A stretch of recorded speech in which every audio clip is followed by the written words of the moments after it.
Esse homem só queria paz depois de um divórcio doloroso. Mal sabia ele que sua ex e o amante estavam apenas começando o verdadeiro ataque. Bastou uma carta assinada, uma visita inesperada e o começo de uma avalanche. A mulher que o traiu tentou arrancar 70% de tudo o que ele construiu. Depois, se juntou com o cara que destruiu o casamento. E adivinha? Em 3 meses foi traída também. Ela perdeu o emprego, o apartamento e ainda teve a cara de pau de pedir um empréstimo para ele. E o pior, o amante também ligou, pedindo para ele ser o homem melhor e ajudar a mulher que o traiu. Mas o que ninguém esperava é que ele ainda estava de pé. E na última vez em que ela o viu, ele disse apenas 2 palavras: acabou. Porque eles começaram o jogo, mas ele decidiu como ia terminar.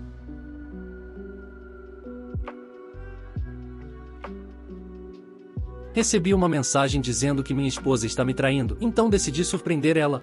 Eu nunca pensei que seria um daqueles caras escrevendo sobre sua esposa infiel no Reddit, mas aqui estou eu. Tem sido uma loucura nas últimas semanas, e eu preciso tirar isso do peito. Tudo começou com um e-mail, apenas uma mensagem aleatória na minha caixa de entrada com o assunto: sua esposa está te traindo. No começo, pensei que era spam ou alguma piada doentia. A mensagem dizia ser do cônjuge da pessoa com quem minha esposa supostamente estava dormindo. Não havia muitos detalhes, apenas uma acusação. 2 dias depois, outro e-mail chegou do mesmo endereço. Desta vez, com capturas de tela de mensagens de texto entre Arya e alguém salvo como amigo do trabalho no celular dela. As mensagens não eram explicitamente sexuais, mas definitivamente eram flertantes. Muitas frases como "mal posso esperar para te ver" e "já estou com saudades". O remetente afirmou que havia mais provas e que nossos cônjuges estavam tendo um caso há meses. Fiquei um dia inteiro digerindo essa informação, tentando decidir o que fazer. Olhando para trás, eu deveria ter percebido os sinais. Arya vinha agindo diferente há meses, trabalhando até mais tarde com mais frequência, sendo super protetora com o celular, nunca o deixava fora de vista, menos interessada em sexo e fazendo mais noites das meninas e viagens de trabalho do que o normal. Comportamento clássico de quem trai. Mas eu tinha sido ingênuo demais para perceber. Decidi não confrontá-la imediatamente. Se ela estivesse realmente me traindo, eu queria provas concretas antes de fazer qualquer acusação. Então comecei a prestar mais atenção no comportamento dela.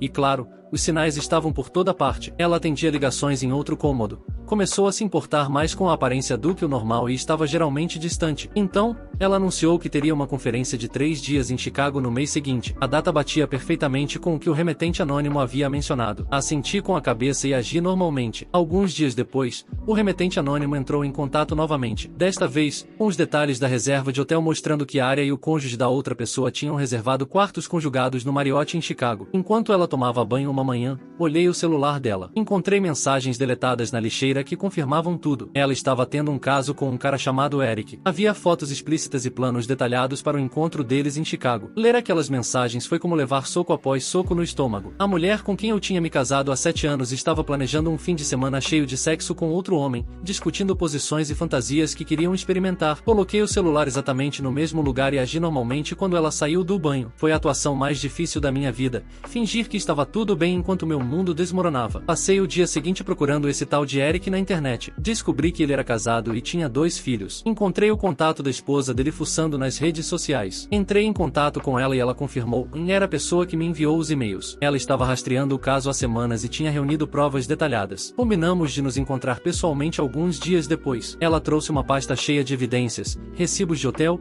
fotos dos 2 juntos em encontros anteriores, extratos de cartão de crédito mostrando presentes comprados. Foi esmagador. Não era algo recente ou um caso isolado. Eles estavam se encontrando há pelo menos 6 meses, talvez mais. A esposa do Eric e eu elaboramos um plano. Confrontaríamos os 2 durante a viagem para Chicago. Ela queria expor os 2 ao mesmo tempo, para impedir que eles se avisassem ou combinassem mentiras. Concordei. Parecia ser a melhor abordagem. Quando chegou o dia da Arya viajar para a conferência, eu a beijei de despedida e disse que estaria ocupado com um projeto, então talvez não conseguisse falar muito. Ela pareceu aliviada. No dia seguinte, voei para Chicago sem contar a ninguém. Me hospedei no mesmo hotel, mas em um andar diferente. A esposa do Eric e eu nos coordenamos por mensagem. De alguma forma, ela conseguiu um cartão-chave do quarto deles. Ela conhecia alguém que trabalhava no hotel. Planejamos entrar no quarto às 20h30. Quando sabíamos que eles estariam lá, com base nos padrões anteriores. Na hora marcada, eu estava parado do lado de fora da porta com a esposa do Eric. Meu coração batia tão forte que achei que fosse explodir do peito. Ela me entregou o cartão e eu respirei fundo antes de passá-lo na fechadura. A porta se abriu,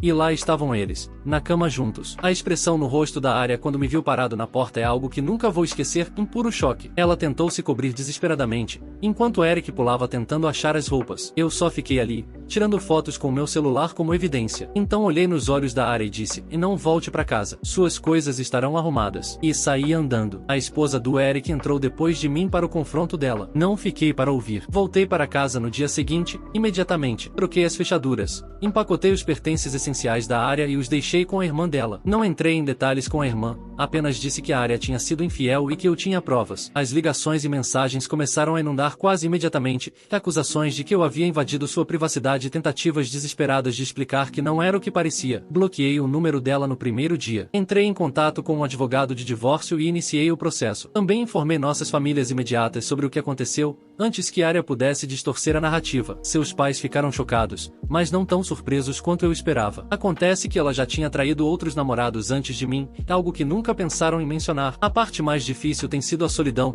voltar para casa e encontrar tudo vazio, dormir sozinho na cama em que dormíamos juntos. Mas eu sei que tomei a decisão certa. Não há volta a partir daqui. O engano calculado, os meses de mentiras, o completo desrespeito pelos nossos votos matrimoniais, é imperdoável. Alguns amigos sugeriram que eu deveria ouvi-la, que talvez pudéssemos resolver isso com terapia de casal, mas eu não estou interessado. Eu vi a verdadeira Arya agora, aquela que podia olhar nos meus olhos dia após dia enquanto me traía da forma mais íntima possível. Eu mereço algo melhor do que isso. O processo de divórcio está em andamento. Estou esperando que seja uma separação limpa, com o mínimo de drama, mas conhecendo a Arya, isso pode ser otimismo demais. Ela nunca foi boa em aceitar as consequências de suas ações. A esposa do Eric e eu ainda mantemos contato de vez em quando. Ela também está entrando com pedido de divórcio. Essa é a minha história. Não é das mais felizes, mas estou compartilhando porque me ajudou a escrever tudo isso, e talvez ajude alguém que esteja passando por algo parecido. Não sei o que o futuro me reserva, mas sei que será melhor. A dor ainda está recente, mas está ficando um pouco mais suportável a cada manhã. Estou redescobrindo quem eu sou fora do papel de marido da Arya. E sabe de uma coisa? Estou começando a gostar desse cara. Tenho recebido muito apoio desta comunidade e agradeço por todas as palavras gentis e conselhos. Postarei uma atualização quando algo relevante acontecer. Obrigado por ler. Atualização 1 para começar. Arya apareceu na casa. Bem, agora minha casa.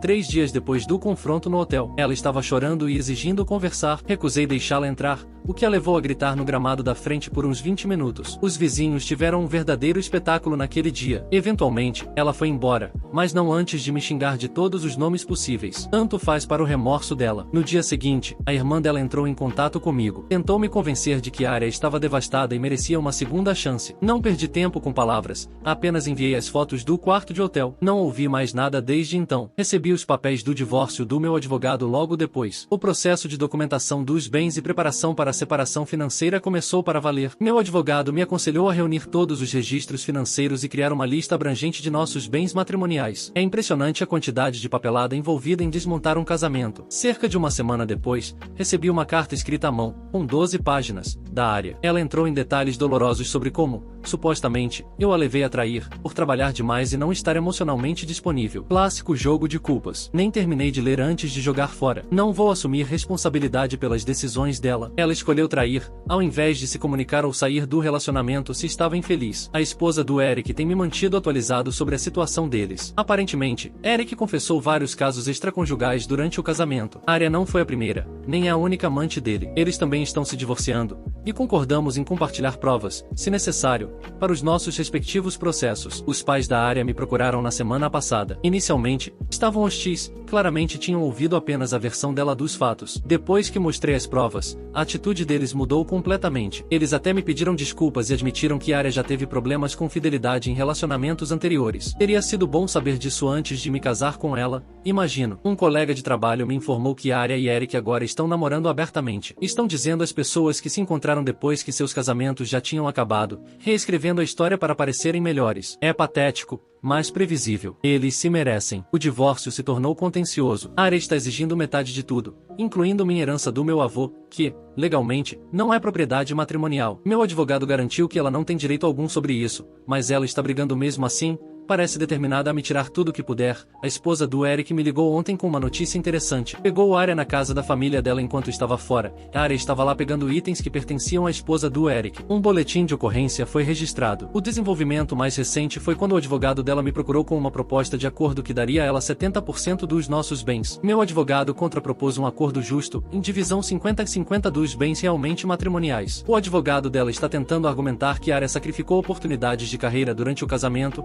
o que é completamente falso. Ela trabalhou em tempo integral durante todo o nosso relacionamento e nunca recusou uma promoção ou oportunidade por minha causa. Ontem, recebi uma mensagem ameaçadora do Eric, dizendo para eu dar o fora e aceitar os termos do acordo da área. Encaminhei a mensagem para meu advogado e para a esposa do Eric. Meu advogado está considerando usar isso como assédio no nosso processo. Postarei outra atualização quando o divórcio for finalizado ou se algo importante acontecer. Obrigado mais uma vez por todo o apoio. Atualização 2. Desculpem pela demora na atualização. Muita coisa aconteceu e eu precisei de tempo para processar tudo. A advogada da área retirou suas exigências absurdas de acordo após ver as provas reunidas pelo meu advogado. As fotos do quarto de hotel, as mensagens de texto e a mensagem ameaçadora de Eric criaram um caso tão convincente que tornou a posição dela insustentável. Meu advogado me disse que o advogado dela praticamente fez uma careta ao revisar as provas. Marcamos uma sessão de mediação para tentar resolver tudo sem uma batalha judicial completa. A área apareceu com Eric Toy, o que imediatamente criou tensão na sala. O mediador não aceitou aquilo e pediu que eles saíssem antes que pudéssemos começar. A esposa do Eric tem me mantido informado sobre o andamento do divórcio deles. Aparentemente, eles tinham um acordo pré-nupcial que está favorecendo ela. Eric está perdendo a maior parte dos bens e seu acesso aos filhos está sendo limitado devido ao comportamento dele durante e após o caso. Karma. A situação ficou ainda mais interessante quando Arya perdeu o emprego. A empresa descobriu que ela estava falsificando relatórios de despesas para cobrir encontros em hotéis com Eric. Ela teve a audácia de me culpar por ter arruinado a vida dela quando me ligou para contar. A irmã dela entrou em contato comigo novamente recentemente. Revelou que Arya se mudou para a casa de Eric,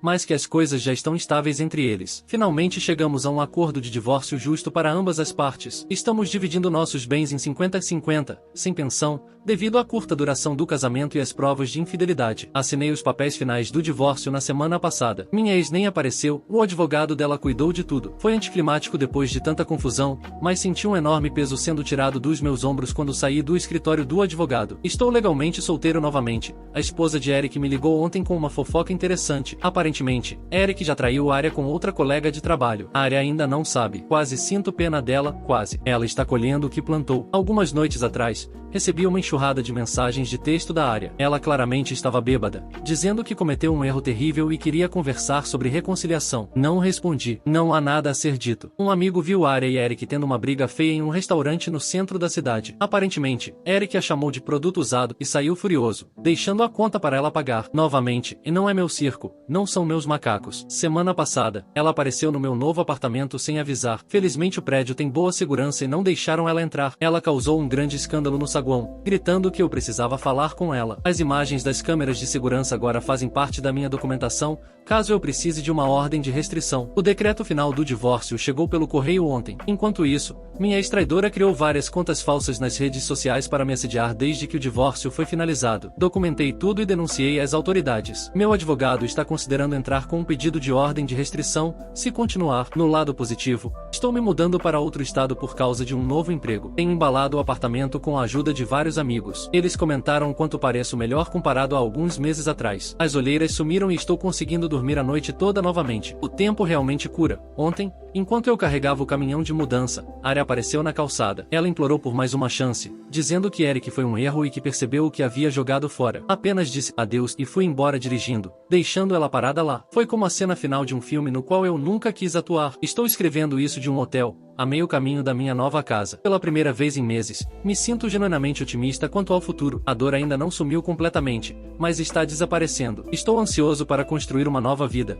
onde confiança e honestidade sejam inegociáveis. Um brinde ao novo atualização 3, a 6 meses depois, 6 meses se passaram. Pessoal, já me estabeleci na nova cidade e no novo trabalho e, honestamente, a vida tem sido muito boa. A distância me deu perspectiva e acelerou meu processo de cura mais do que eu esperava. Justo quando pensei que estava completamente livre do drama da área, ela deu um jeito de se enfiar de volta na minha vida. No mês passado, recebi uma carta dela, não um e-mail ou mensagem de texto, uma carta de verdade que tive que assinar ao receber. Dramática, né? Dentro, havia uma história triste sobre como a vida dela desmoronou desde o divórcio. Aparentemente, Eric terminou com ela por outra mulher apenas 3 meses depois de se mudarem juntos. Chocante, né? Um cara que trai com você vai trair você. Quem poderia imaginar? Ela perdeu o apartamento porque não conseguiu pagar o aluguel. O crédito dela está destruído por causa das contas não pagas e do empréstimo empréstimo que eles fizeram para começar uma nova vida juntos. O ápice? Ela incluiu os dados bancários dela e pediu um empréstimo para conseguir se reerguer. Nenhum valor específico, apenas o que eu pudesse encontrar no meu coração para ajudar. A audácia é quase admirável. Não respondi e segui com meu dia. Uma semana depois, a irmã dela me ligou. Começou com conversa fiada, perguntando como eu estava, antes de chegar ao verdadeiro motivo da ligação. Explicou que a área estava em apuros e precisava de ajuda. Enquanto eu ficava em silêncio,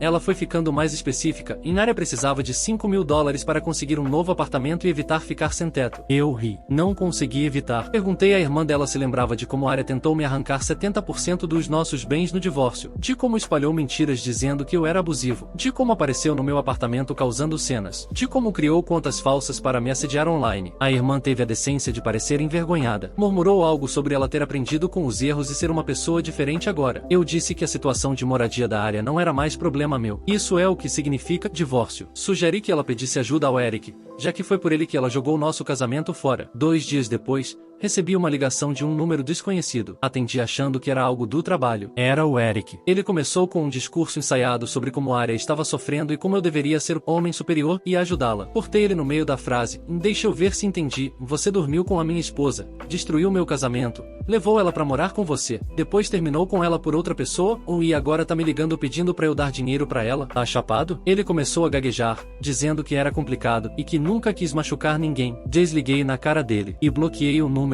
No dia seguinte, recebi um e-mail do endereço corporativo da área. Ela dizia que estava no fundo do poço e não tinha mais a quem recorrer. Pediu desculpas por tudo. Disse que reconhecia os erros e que só precisava de um pouco de ajuda para se reerguer. Depois disso, me deixaria em paz para sempre. Encaminhei o e-mail para o RH da empresa dela, com uma breve nota explicando que ela estava usando recursos da empresa para assediar o ex-marido. Recebi uma resposta automática dizendo que o caso seria investigado. 2 dias depois, um ex-colega me contou que a área recebeu uma advertência formal por uso indevido dos recursos da empresa. Ontem, a esposa do Eric me ligou para conversar. Ela está ótima. O divórcio foi finalizado. Ela ficou com a casa e com a guarda principal dos filhos. Está namorando um cara que a trata bem. Ela mencionou que o Eric entrou em contato com ela recentemente, pedindo dinheiro. Aparentemente, o novo relacionamento dele também acabou e agora ele está passando dificuldades financeiras. Ela mandou ele catar coquinho. Rimos bastante sobre como o karma funciona. 2 traidores que achavam que estavam indo rumo ao pôr do sol, agora estão separados pedindo esmola aos ex-parceiros. Você não consegue inventar esse tipo de coisa. Quanto a mim, voltei a namorar. Meu novo lar está ficando do jeito que eu sempre quis. Comprei móveis novos. Ganhei uma promoção no trabalho no mês passado. O aumento foi bom o suficiente para eu me dar férias de 2 semanas na Europa. A dor não dura para sempre. Essa será minha atualização final sobre essa situação. Um brinde a viver a melhor vida possível. É realmente a melhor vingança.